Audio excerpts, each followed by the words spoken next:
Nagbabalik na naman ang inyong tagapaglingkod ng mga balita at pawang katotohanan lamang. Naging mainit nga na usapin sa mundo ng social media. Talaga naman na nagsanib pwersa na nga ang mga AFP at men in uniform nang sa ganoon ay talagang kumampi nga sa adhikain ng mga general na ito. Dito nga natin makikita na ayon nga sa kanilang sinumpang salaysay ay protect the Philippines ang sabi nila, hindi protect ang mga magnanakaw ng kaban ng bayan.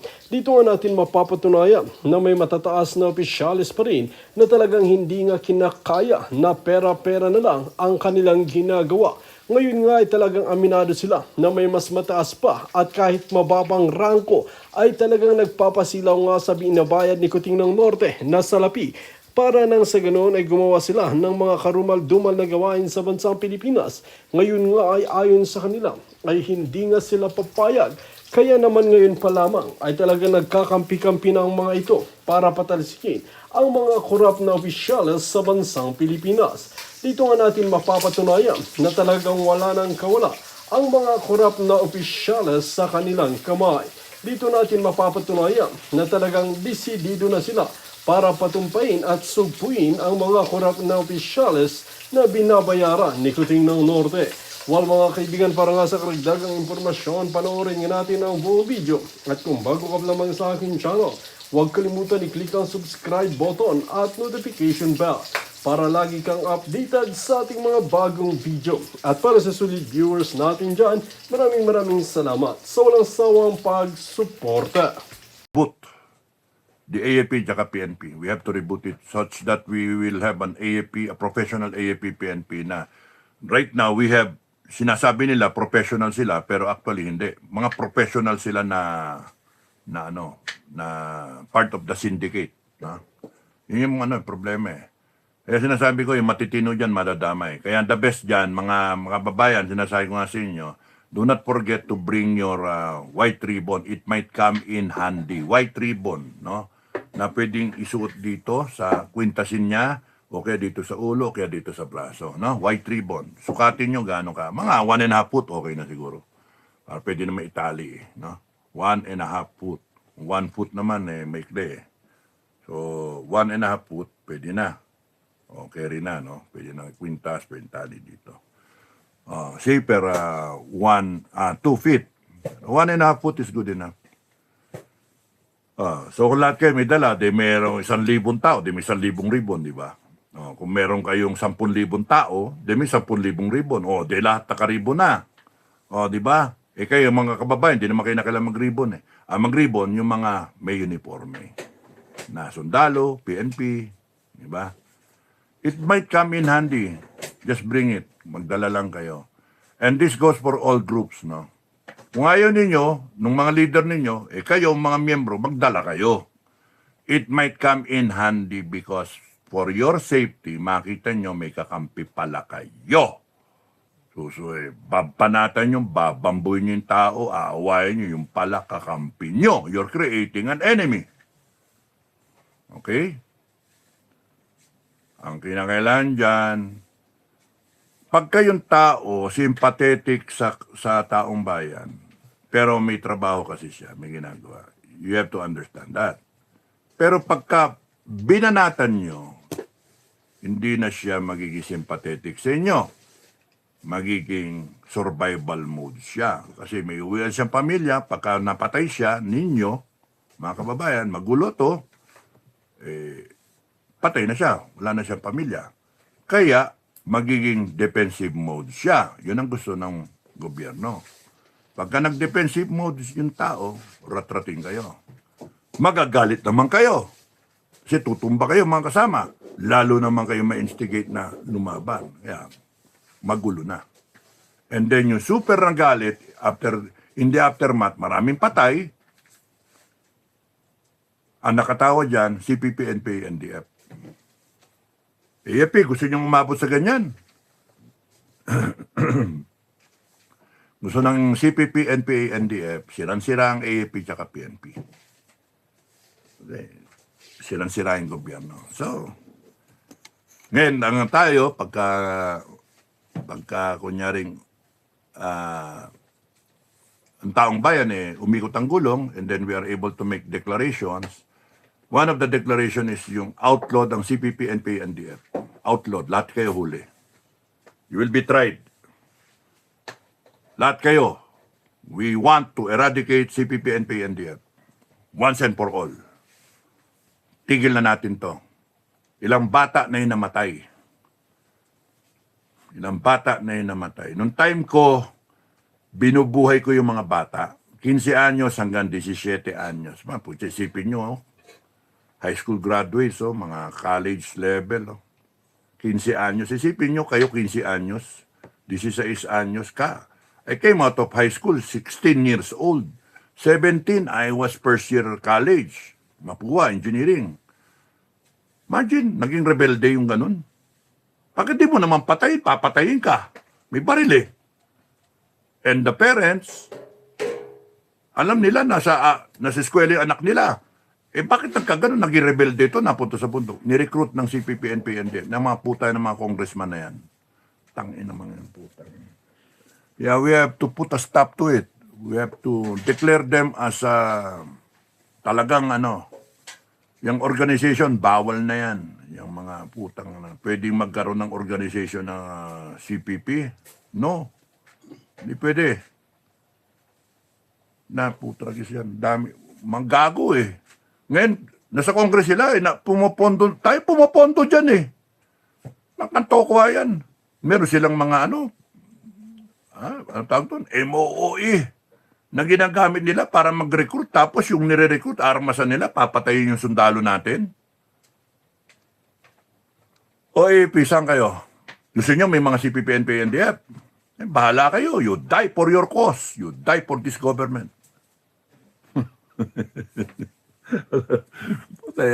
Nakakita na. Yung kalaban mo nasa Congress na eh. Gumagawa ng batas eh. Nakakatoko ay bakit yan ang tanong, bakit tayo mabot sa ganito? Parang nadinig ko na kay Marcos yun ha. Okay. Thank you, Ruby ha. Thank you. Tweety Bird, oy, gising ka pa. Said hi. Sorry na-late ako eh. Lee Chen. Blessed evening po. Sa totoo lang, may pinapanood ako na dami kong pinapanood kanina eh. Stress na stress ako kanina. Ayoko naman mapasa sa inyo yung stress ko. Kaya gusto ko yung aura ko. Masaya. Masaya. Kasi pag kayo, mura ako na mura. Pati kayo mapapamura. Kaya mas maganda yung maputang ina nyo. Tangina ninyo sa gobyerno, tangina nyo, may araw din kayo. Pero tatawa-tawa lang ako. Okay lang yun kasi pagka serious ka naman mamamatay ka, serious. Okay lang mamatay, nakatawa ba? Ilang kaya yung mapapatay ko? Ilang kaya? Depende sa dami ng kalaban eh. When we declare the death penalty, pag-ikot ng gulang mga kababayan, putya, dami nun, in death row right away. Mga ibang vlog, pag-usapan natin yung isla. Paano ba anong tawag doon? Isla de Rehabilitación. Isla de Reindoctrination ba? Yon, doon yung parang reindoctrination camps, no? Pero doon na sila, hindi na sila alis doon eh. Kaya kayo mga politiko, pati pamilya nyo, doon kayo, masaya kayo doon. Doon nyo gamitin yung mga helicopter nyo, at saka yung mga jet ninyo, wala namang pwedeng, at saka yung mga kotse ninyo, mga Porsche ninyo, mga Porsche, tapos mga, yan, yung mga mamahalin ninyong Ferrari, no? Doon nyo gamitin. Doon kayo, magbungkal kayo, bigyan ko kayo ng itak, gusto nyo? Para magpatayan kayo doon. Ay, nako. Hindi kayo makatakas doon. We'll make sure hindi kayo makatakas. You will live there for the rest of your lives, biological life. No pardon. Dideclare namin, walang pardon. Kaya kahit sinong presidente, matapatan kayo, matapatan nyo ang isang presidenteng pusong mamon, kunyari si Inday Sara magpusong mamon, dineclare na ng taong bayan walang pardon. Pagka ikaw na guilty ka at na proven kang plunderer, nakinabang ka sa mga maleta, putya, pati pamilya mo damay, nakinabang din Ay, naku, sarap pakinggan nun. Sarap tignan nun. Lahat kayo sa isang isla. Pati vlogger, pati troll. Sama-sama kayo. May mga baby kayo, doon na. Hindi na dapat kayo dumami kasi iaanak nyo rin, panay mga plunderer Parang sinabi ko sa isang magnanakaw no, nahuli ko Kala ko NPA Mistaken identity. Inamin niya magnanakaw. Sabi, nagbabagong buhay na raw Sabi ko, tangina mo, may dugo-dugo pa to, I speak mo Pinanduro sa tao. Ano ka ba? Magkakarne ka ba? Tapos dinikit ko dito dinikit ko dito. Dito sa tagiliran, parang dinudut-dut-dut kong ganyan. Ano ka, matatero ka? Galing ka ba sa palengke? Noong una sinabi, matadero daw siya kumakatay daw siya. Pero late nung bandang huli, inamin niya magnanakaw daw siya. Yung I speak niya may dugo pa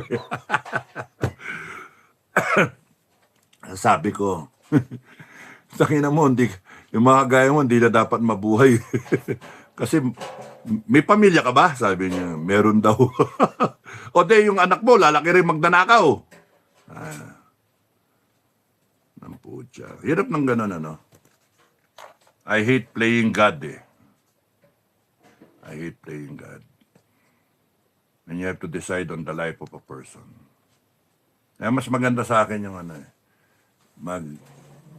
for the rest of their biological life. Doon na lang sila. Of course, mag-sample tayo. Ganda rin may sample Firing squad, no? Preparen, apunten, fuego. Merong bill ngayon, na pinapropose. Sino ba yun? Taga Sambuanga ba yun, na congressman? Kalimutan ko yung pangalan. Sorry, sorry. Hindi magpo-prosper yun Kasi nga, kita nyo naman yung bumoto sa impeachment, 255. Ibig sabihin, lahat yun tumanggap. So, paano magiging firing squad ang plunderer? Kalokohan, di ba? The only way na magkakaroon ng death penalty ay ipinasa ng taong bayan. In one turn of events, the Filipino Rising Up, Declaration number 4. We, the sovereign Filipino people, are declaring the death penalty. Ito yung mga kasama. Ano yung sakop ng death penalty. Hanip yan. Hanip yun. Wala na. From there, Tapos tasking sa bagong presidente.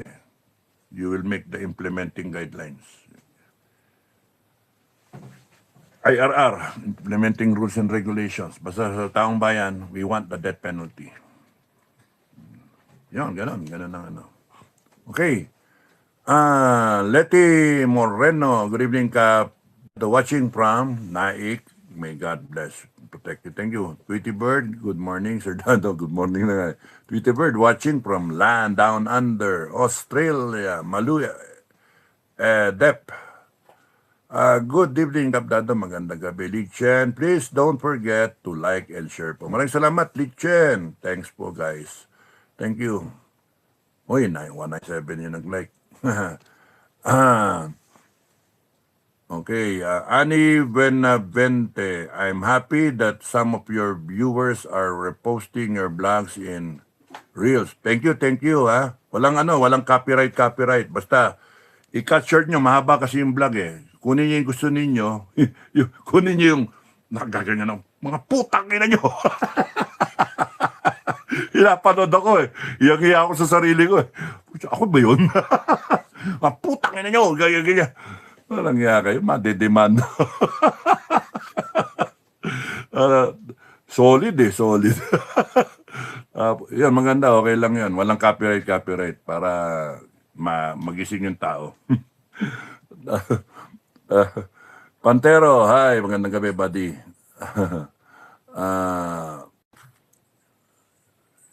Tapos, good evening, Sir Dado. Long live SFGF.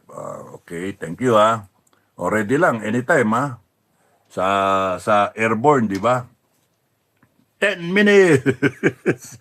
Get ready. Stand up. Hook up. Check equipment. Helmet okay.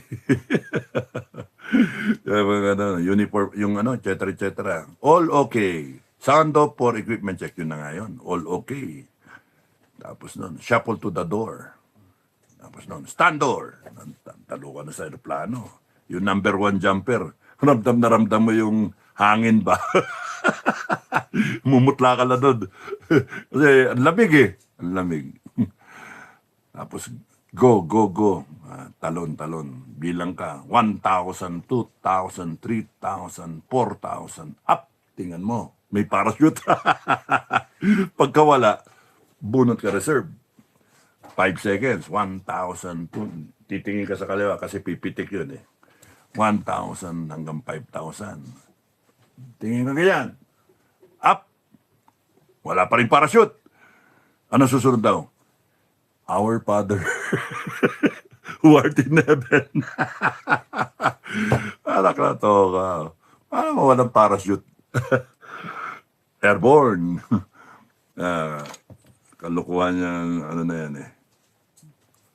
Pero pagka airborne ka, it requires raw courage eh. Tatalong ka sa aeroplano, parang kang gago, no? Nakakabit ka ng tali na yung, ang tawag doon, yung riser ba sa parachute mo na nakatali doon doon sa cable na nakaano lang yung ng rubber band. Kasi pagka yung bigat mo ba, matatanggal yung rubber band, bubuka, merong parang pilot na chute. Yun yung hihila. Ano na nga? Parang si Raulo eh. Tatalong ka oh. Nakaasa lahat sa equipment yung yung buhay mo.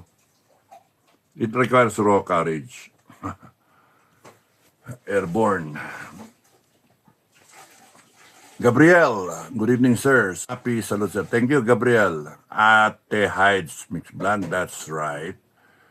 Uy, merong mga may mga, Gamora, correct po. May mga binubura ng mga troll Mga troll Screenshot nyo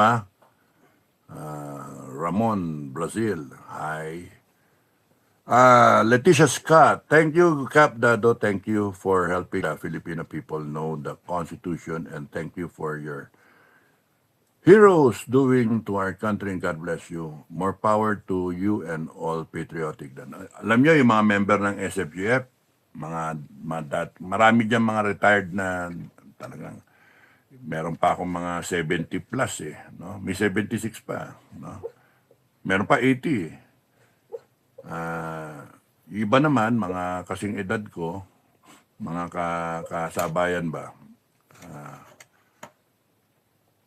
they only mean na ayaw nila iwanan yung bansa na ang kasi nila iniisip ng mga members ng SFGF, mga commanders, no, tsaka pati members, na we could have done something, and then if we did not do anything about it, kasalanan natin. Because capable tayo na may gawin, tumayo, para tumapang yung mga kababayan natin. And let's hope to God na yung mga kababayan natin, nandyan din yung suporta. Na sila rin lalabas at lalaban din kagaya natin. Better that mamatay na lang tayo kung hindi man lalabas yung taong bayan rather than nagpakasakali tayo, yung nag-feeling safe tayo, huwag na lang tayong gumalaw, panoorin na lang natin. Kagaya ng ibang mga retired. Mas mahirap yon to live through the remaining years of your life na wala kang ginawa, na alam mo, meron ka palang nagawa dapat. Itong mga kumunoy sa gobyerno, itong mga tamukyo sa gobyerno, itong mga tukmol, mga buhaya, mga bendalo, kaya sila nandyan kasi hinahayaan natin sila. At nandyan pa rin silang mamamayagpag kung hahayaan natin silang patuloy na ganyanin tayo. Kaya nga, it ends. It should end when we stop it. Papakita natin yung might ng taong bayan kumpara sa might ng gobyerno. No match ang might ng gobyerno. You know why? Galing sa atin lahat yung kapangyarihan nila. The power ng justice, courts natin, executive, legislative. May your honor pa silang pinagsasabi, your excellency, mga banat nila na protocols, mga jurisprudence, yung mga courtesy, parliamentary courtesy, etc., etc. It all goes down the drain when we stand up and then say, wala na kaming tiwala sa inyo. Ayaw na namin. We just take back the power and then, boom, we declare kung anong gusto natin. Ganun kasimple. If it results to civil war, it will only result to civil war pagka yung presidente at yung kanyang mga kasama lalaban, are willing to die for their own cause. Okay lang yun. They will lose. And delikado dyan pagka natalo sila. Pagka natalo kasi sila, hihimay-himayin sila eh. Sa galit ng tao, tangina ka, nanlabang ka pa, putang ina ka. Yung ganun ba? Kaya nga sinasabi ko sa inyo, para madinig nila, yung nahuling magnanakaw do sa Rosario Pasig, do sa, sa barangay namin. Putang ina, binambo talaga, basag yung muka, basag yung ulo. Gumagapang na lang yung tao. Nahuling magnanakaw, hinayaan na ng pulis, bambuhin ng taong bayan. Sabi lang ng mga pulis, huwag nyo lang patayin ha. Pero wala, inaabot sa ulo eh. Sipin mo yung tubo, pupukpuk mo, kung saan sa tumatama eh. Ako pinapanood ko lang, tinyente na ako nun eh. Nakita ko. I was, tinyente o college. Basta napanood ko yun, kitang-kita ko eh, nahuli magnanakaw. Binonfire pa eh. Kulang na lang, buhusan ng gasolina yun, tapos sunugin eh. Kaya kayo nasa gobyerno, mga taong gobyerno, huwag nyo kami tinatakot. Kasi nakalimutan nyo na talaga kung saan galing ang pangyarihan nyo. Nakalagay sa konstitusyon yun. All government authority, justice, judiciary, executive, Bongbong Marcos. Okay, Supreme Court, Bongbong Marcos, at saka legislative, Congress, Senate, Lower House. All government authority, NBI, AFP, PNP, lahat na sa ngayon ng gobyerno. All government authority emanates from the people. Ba't nyo kami binababoy? Ba't nyo kami binabastos? Ba't nyo kami tinatakot? Na pinapayagan namin yung Supreme Court na magdesisyon para sa amin. Pero kung hindi namin maasahan yung Supreme Court, kasi ang bagal ninyo, tapos yung mga desisyon nyo pa parang ewan. Do you want na umabot tayo sa punto na hindi na maniwala sa Supreme Court yung taong bayan? Do you want na umabot tayo sa punto na hindi na maliwala sa Malacanang ang taong bayan? Hindi na maniwala sa gobyerno, sa chief executive and all that, sa setup natin. Gusto niyo ba hindi na maniwala sa mga batas ang taong bayan? Putangin ng konstitusyon yan. Trash the Constitution, tapon yan. Tangina ninyo, kayo nga, hindi kayo sumusunod eh. Ba't nyo kami pasusunurin dyan? Kayo nga kaliwa kanan, araw-araw binabiolate nyo. Tapos kami parang tupa, tatakutin nyo, isasite nyo yung mga batas natin. Tarantado pala kayo eh. Do you want to reach that critical point in our history where the people started thinking, saying, no, tama na, ayaw na namin. We come out armed. Yun yung ini-stress ko kasi dinadala nyo kami doon.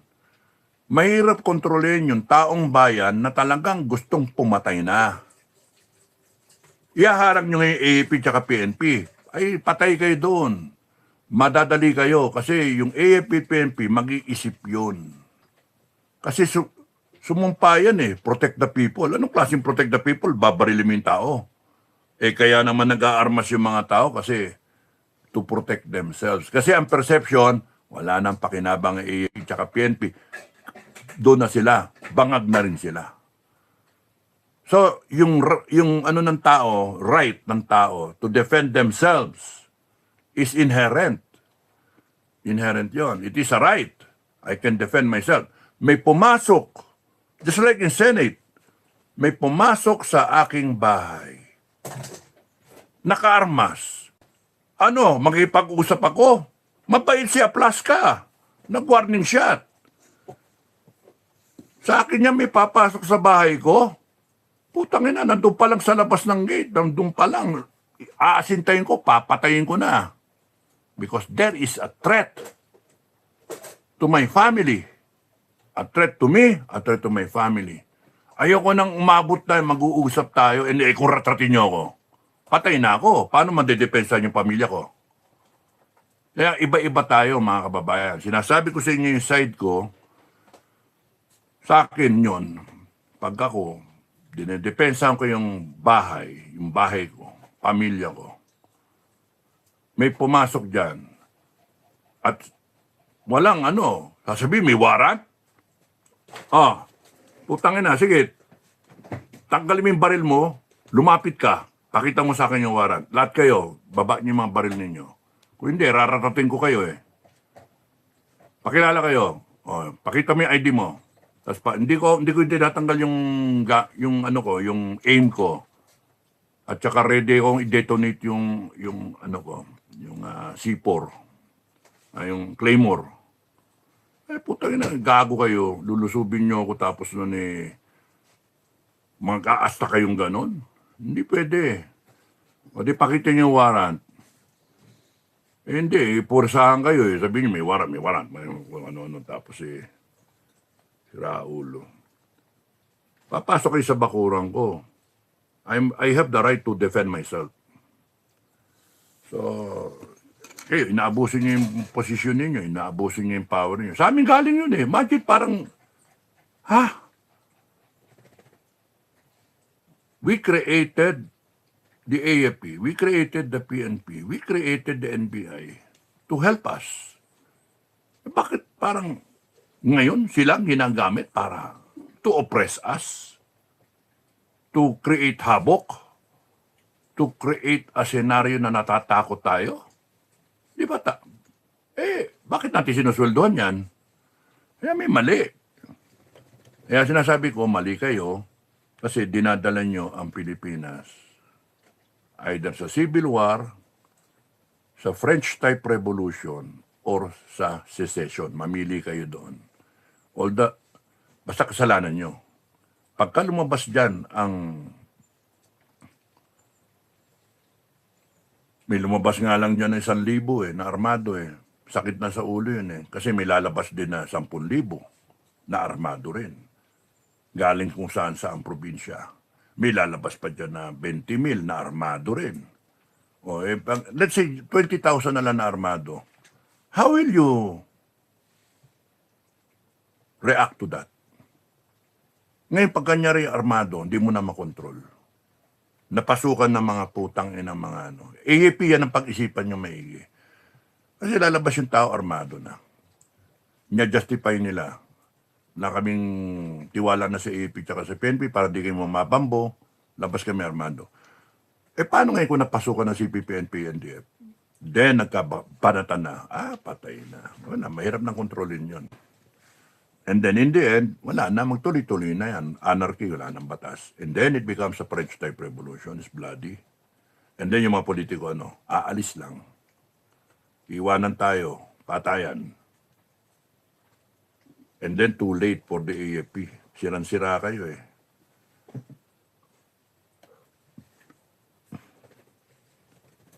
Ewan ko ba, Pilipinas? We deserve this country. Aliponga, Pango. Watching from Monterey, California, USA. Go ahead, Sir Dado. Just nailed it all the way. Okay. Dami ng troll. Daming troll. Thank you sa mga troll. Maraming salamat sa inyo. Maricel Boyser, Winnie Monsod's arrogance is that all senators will resign and a snap election will be held. If that's the case, their con-ass hopes will be easy. Kanya-kanyang ano yan eh. Utak eh. Kanya-kanyang solusyon eh. Bakit naman? Mag-resign na rin presidente kung gano'n na rin lang. Monsod's arrogance is that all senators will resign and a snap election will be held. Lahatin na natin. Resign na. President, Vice President, lahat, resign. Tapos mag-election tayo ngayon, lahat. This time, si Marcos, presidente, tumakbo. Si Inday, tumakbo rin presidente. Ngayon, bantayan natin yung COMELEC. Walang computer. Manual lahat. Manual. Tingnan natin. Ba't senators lang? Ang problema nga si Marcos eh. Hindi mo alam, bangag ba yan? Patay na ba yan? Yung ganun ba? Ang daming kwento eh. So, siya pa ba nagpapatakbo? Mag-resign lahat kayo. Resign. Tapos magtakbuhan tayo. Kayo. Presidente lahat kayo. Takbo kayo lahat ng presidente. Hindi nyo gagawin kasi alam nyo matatalo kayo. Matatalo kayo kay Inday. Ate Hides, the construction of the AI in Tarlac is about to begin. Ano yun?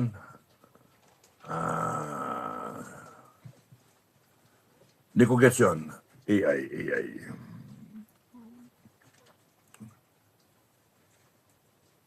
Family, Femi Lang. Shoutout po, Sir Dado. Good morning po. Femi Lang, magandang gabi sa iyo. Good morning. Maricel Boyser. Matibag is destroying Senator Bato again, dangerous and armed. Dangerous din ang NBI eh. Armed din sila eh. Ate Hides,